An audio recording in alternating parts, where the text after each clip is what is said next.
এই ভিডিওটা দেখো, ঠিক আছে? এই ভিডিওটা দেখো, তাকে আর খুঁজে পাওয়া যাচ্ছে না। দেখো, আমি অমিত শাহকে চ্যালেঞ্জ করব, যদি আপনার বুকের পাটা থাকে আর বাপের বেটা হন, 4 তারিখ কলকাতায় থাকবেন, 12টার পর দেখা হবে। ভ্যানিশ একবারে লাইফ টাইমের জন্য ভ্যানিশ। জনতা মমতাকে একদম ভ্যানিশ করে দিয়েছে লাইফ টাইমের জন্য।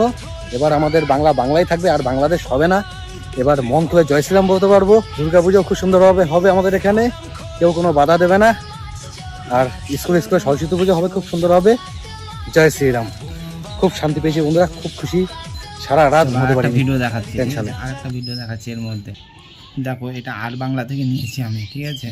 হ্যাঁ, অভিষেক বন্দ্যোপাধ্যায় এসছে, ওই যে ডিজে বাজাবে বলেছিল, ডিজে বাজানোটা দেখো, কথাটা উত্তর কি দিচ্ছে।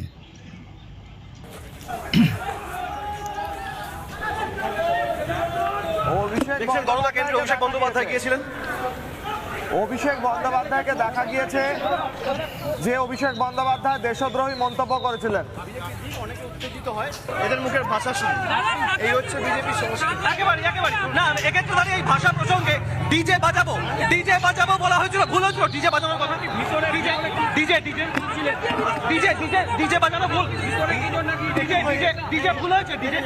ভুল ঠিকের ব্যাপার না, যারা বলেছিল উল্টো করে ঝুলিয়ে দেবো, আজকে সংস্কৃতি দেখছে বাংলার মানুষ। যারা বলেছিল উল্টো করে খানাকুল গোঘাটে যাবেন, হ্যাঁ নিশ্চিতভাবে যাবো, খুব শীঘ্রই যাবো। আপনিও আসবেন।